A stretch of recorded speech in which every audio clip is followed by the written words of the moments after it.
warahmatullahi wabarakatuh. Salam sejahtera untuk kita semua. Saya Dr. Gigi Penny Pujiastuti MKes, staf pengajar dari Departemen Periodontia, Fakultas Kedokteran Gigi Universitas Jember. Pada video pembelajaran kali ini, kita akan membahas tentang occlusal adjustment. Occlusal adjustment merupakan terapi penyesuaian oklusi guna mencapai kestabilan posisi antara gigi, rahang, sendi temporomandibular, dan otot mastikasi. Terapi ini bersifat irreversibel yang dilakukan dengan merubah bentuk permukaan oklusi dari beberapa gigi, baik dengan pengurangan yaitu selective grinding maupun penambahan dimensi oklusal gigi hingga mencapai relasi yang stabil. Untuk mencapai kestabilan posisi harus memenuhi 4 kriteria berikut. 1. Saat centric relation, yaitu saat kondila berada pada posisi yang stabil. Seluruh gigi posterior berkontak antara centric scapes dengan permukaan datar secara seimbang. 2. Saat pergerakan mandibula ke lateral, kontak pada gigi anterior akan menyebabkan gigi posterior tidak berkontak. 3. Saat pergerakan protusi mandibula, kontak pada gigi anterior akan menyebabkan gigi posterior tidak berkontak. Keempat, pada alat feeding position, gigi posterior berkontak lebih berat dibandingkan gigi anterior. Indikasi dan kontraindikasi selective grinding pada occlusal adjustment. Indikasi selective grinding meliputi 1. Mengurangi traumatik pada gigi yang ditunjukkan dengan peningkatan mobility atau fremitus serta ketidaknyamanan selama kontak oklusi maupun saat mengunyah. 2. Untuk mencapai hubungan fungsional dan efisiensi pengunyahan pada pasien dengan restorasi, post-ortodonti ataupun bedah ortognati. 3. Sebagai terapi untuk mengurangi kerusakan akibat kebiasaan parafungsional. 4. Untuk memperbaiki hubungan tepi marginal gigi jika sering terjadi food impaksi. Kontraindikasi selective grinding meliputi 1. Selective grinding tanpa diagnosis dan pra-perawatan yang kurang teliti. 2. Prophylaxis adjustment tanpa adanya tanda dan gejala dari trauma oklusi. 3. Sebagai perawatan primer dari inflamasi mikrobial penyakit periodontal. 4. Ekstrusi parah, kegoyangan atau malposisi gigi yang tidak dapat ditangani hanya dengan selective grinding saja. Tahapan selective grinding yaitu 1. Membentuk posisi kontak pada centric relation. 2. Eliminasi hambatan pada lateral movement. 3. Eliminasi hambatan pada protrusive movement. 4. Evaluasi pada upright head position atau aligned feeding position. Berikut alat dan bahan yang digunakan serta penjelasan prosedur occlusal adjustment. Alat dan bahan yang dibutuhkan yaitu model yang telah tertanam pada artikulator, pisau model, articulating paper, dipen gelas yang berisi air, kasa, chip blower, masker dan sarung tangan. Persiapan sebelum tindakan occlusal adjustment. Yang pertama, kita lakukan cek artikulator dan model. Model ditanam pada artikulator dengan kondisi pin vertikal berada tepat di dudukannya dan pin horizontal berada pada midfacial model gigi. Perlu diperhatikan bagian belakang artikulator, pastikan terbebas dari gipsum agar tidak menutupi gerakan artikulator. Jika terdapat gipsum yang menutupi bagian belakang artikulator, maka harus kita bebaskan. Selanjutnya, pastikan artikulator dapat bergerak bebas ke segala posisi, baik lateral maupun posterior, dengan melonggarkan kuncian artikulator di sisi lateral. Setelah pergerakan artikulator tidak mengalami kendala, pin horizontal dan pin vertikal harus dilepas terlebih dahulu sebelum melakukan tindakan occlusal adjustment. Prosedur occlusal adjustment terdiri dari 3 tahapan utama. Tahapan pertama yaitu melakukan adjustment pada posisi oklusi sentris. Untuk melakukan adjustment pada oklusi sentris, kita evaluasi terlebih dahulu ada tidaknya hambatan pada saat oklusi sentris dan mendapatkan centric stop yang ideal menggunakan 2 articulating paper dengan masing-masing sisi merahnya menghadap ke gigi. Letakkan pada dataran oklusi, pastikan seluruh dataran oklusi gigi mengenai articulating paper. Selanjutnya, katupkan artikulator secara perlahan. Setelah itu, perhatikan tanda merah yang terbentuk pada gigi. Centric stop yang ideal pada oklusi sentris hanya berada pada cups fungsional dengan ketebalan warna yang merata. Cups fungsional pada rahang atas adalah cups palatal, sedangkan cups fungsional rahang bawah adalah cups bukal. Sehingga tanda merah selain pada fungsional cups harus kita hilangkan dan centric stop dengan kontak tebal pada cups fungsional harus kita kurangi agar oklusi sentris pada gigi posterior seimbang. Pada tahap ini, kita hanya melakukan adjustment pada gigi posterior. Pada rahang atas model ini, terdapat tanda atau teraan merah pada cups bukal dan ketebalan teraan pada cups palatal yang tidak merata, sehingga perlu kita hilangkan titik atau terakan merah pada non-fungsional cups pada rahang atas, yaitu pada cups bukal. Kita hilangkan dengan cara memperdalam fossa dan groove atau memperlandai lereng cups menggunakan pisau model. Tidak diperkenankan untuk mengurangi ketinggian puncak cups. Bersihkan serpihan keratan menggunakan chip blower.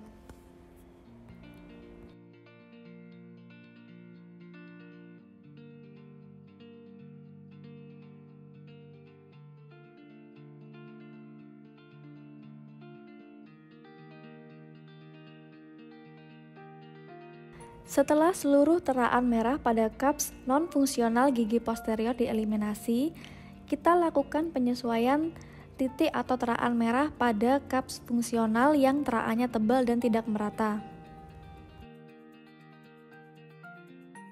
Adjustment dilakukan dengan prinsip yang sama, yaitu dengan memperdalam fossa dan tidak mengurangi ketinggian puncak cups.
Setelah rahang atas selesai kita adjust, kita lakukan dengan rahang bawah.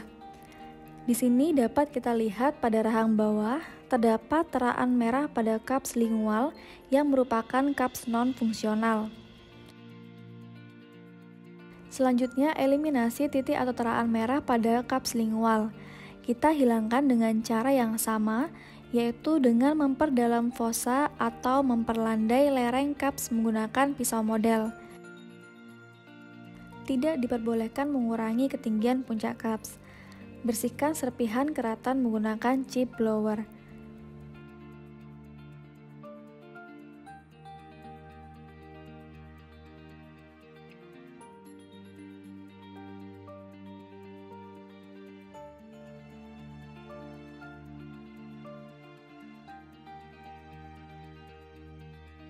Setelah seluruh teraan merah pada cups non-fungsional gigi posterior dieliminasi, kita lakukan penyesuaian titik atau teraan merah pada caps fungsional yang teraannya tebal dan tidak merata.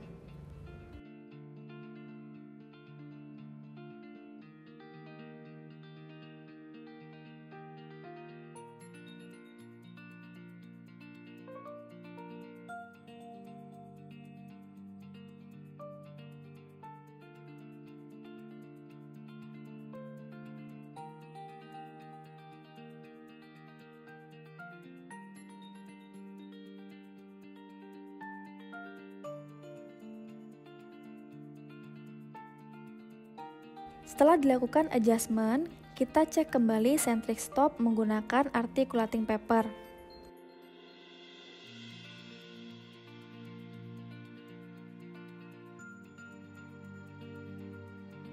Jika masih terdapat teraan merah pada area selain caps fungsional, kita lakukan adjustment kembali hingga didapatkan centric stop yang ideal.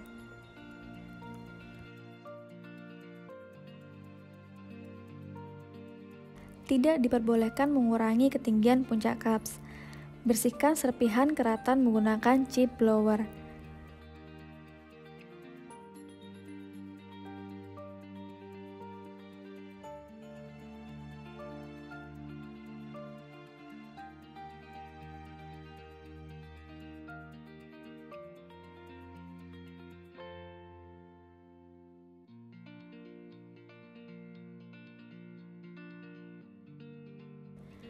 Setelah rahang atas dan rahang bawah telah dilakukan adjustment, kita cek kembali centric stop secara keseluruhan menggunakan articulating paper.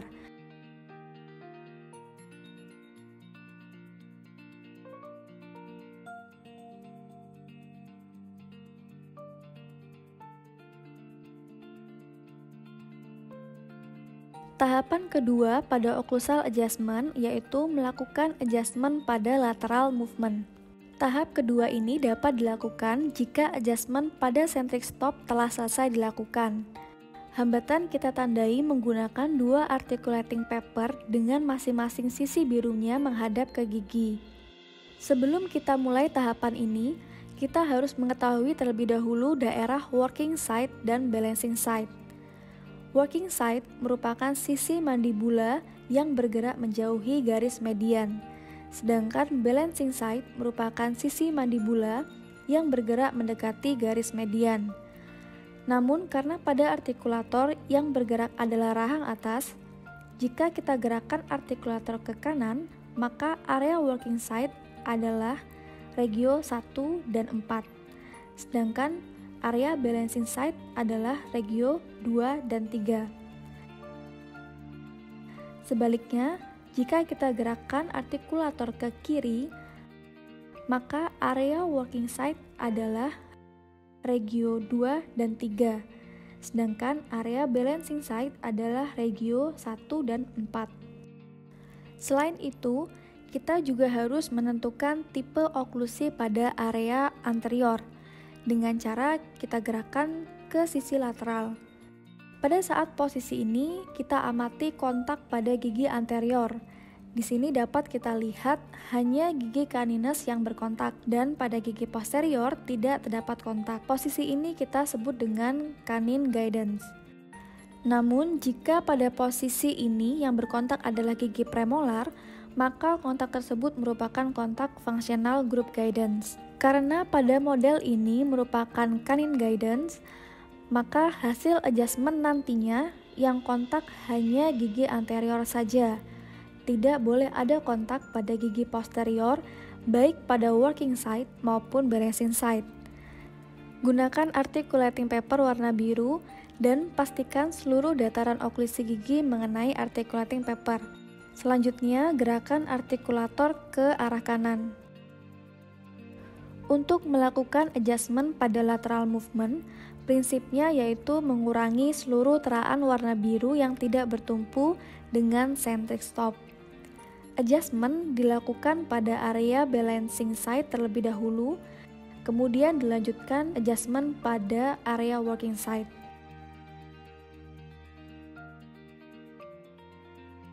Kita cek teraan biru yang tidak bertumpu pada centric stop.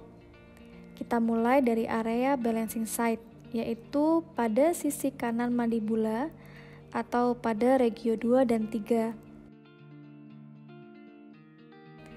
Kita lihat pada sisi balancing site gigi posterior baik pada rahang atas dan rahang bawah tidak terdapat teraan biru yang tidak bertumpu pada centric stop.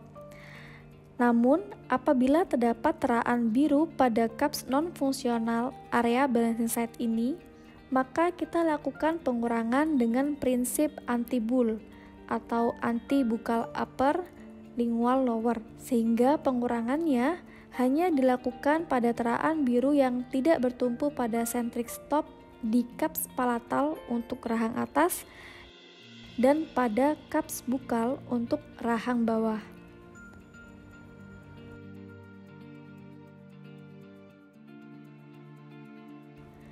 Selanjutnya, kita cek pada sisi working side. Pada sisi working side juga tidak ditemukan teraan biru yang tidak bertumpu pada centric stop, baik pada gigi posterior, rahang atas, dan rahang bawah. Namun, apabila terdapat teraan biru pada cups non-fungsional area working side ini, maka kita lakukan pengurangan dengan prinsip bull atau buccal upper, lingual lower. Berikutnya dapat kita lanjutkan lateral movement pada sisi kiri artikulator dengan cara yang sama, di mana pada posisi ini area working side berada pada regio 2 dan 3 dan area balancing side berada pada regio 1 dan 4. Kita cek pada area balancing side terlebih dahulu. Di sini dapat kita temukan adanya teraan biru pada gigi 17 yang tidak berkontak dengan centric stop. Perlu diingat, prinsip pengurangan pada area balancing side adalah anti-bull, yaitu anti-buccal upper dan lingual lower. Maka, kita hanya perlu melakukan adjustment pada cups palatal gigi 17. Kita cek juga pada area balancing side rahang bawah, dan di sini tidak ditemukan adanya teraan biru yang tidak bertumpu pada centric stop. Jika adjustment pada area balancing side selesai, kita lakukan pengecekan pada area working side. Di sini dapat kita lihat adanya teraan warna biru yang tidak bertumpu dengan centric stop pada beberapa gigi posterior. Maka kita kurangi dengan prinsip pengurangan bull, yaitu buccal upper dan lingual lower, sehingga untuk rahang atas hanya dilakukan pada cups buccal dan rahang bawah hanya dilakukan pada cups lingual.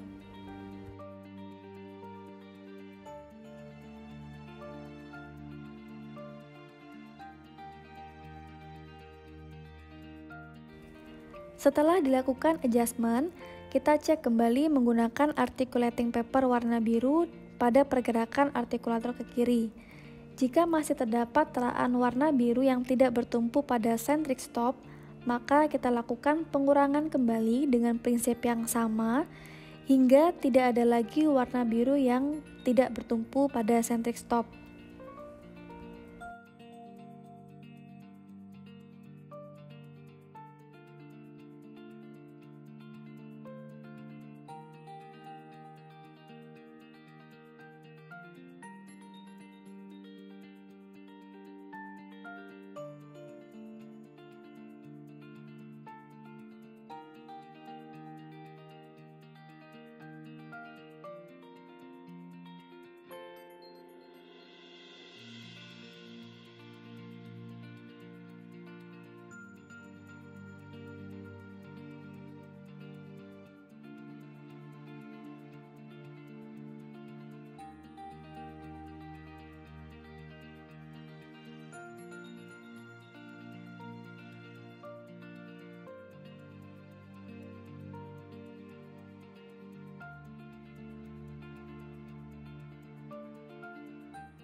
Kita cek kembali menggunakan articulating paper warna biru pada pergerakan artikulator ke kiri.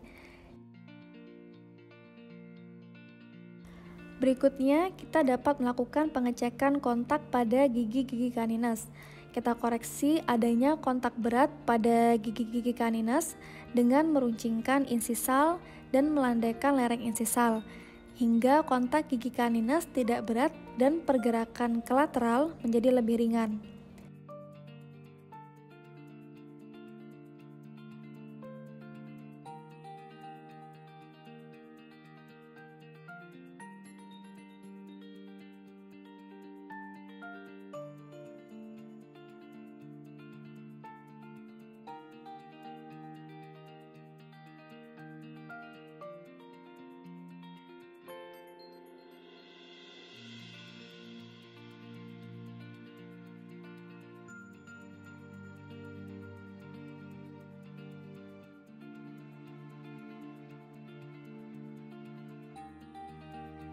Kita lakukan pengecekan kembali menggunakan articulating paper.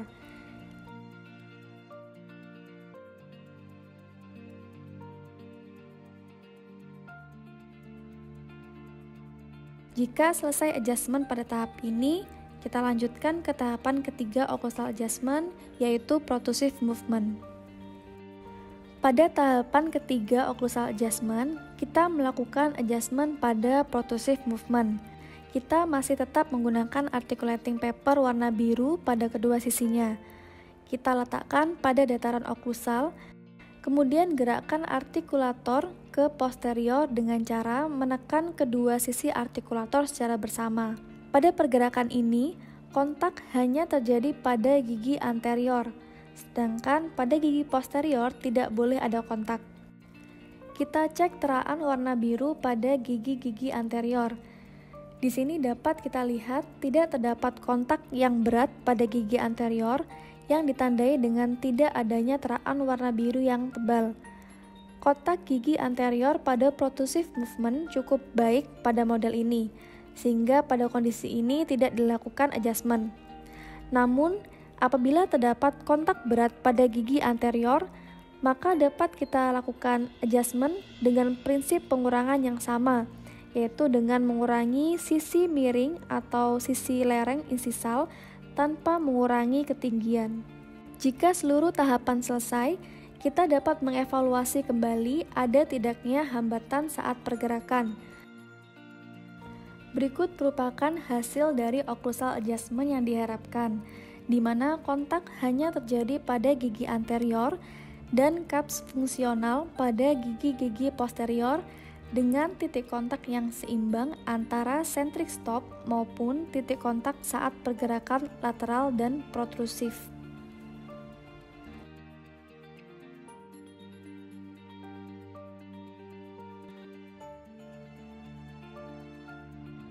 Demikian pembahasan mengenai occlusal adjustment. Semoga dapat meningkatkan pemahaman adik-adik dalam memahami serta mengaplikasikan prosedur occlusal adjustment.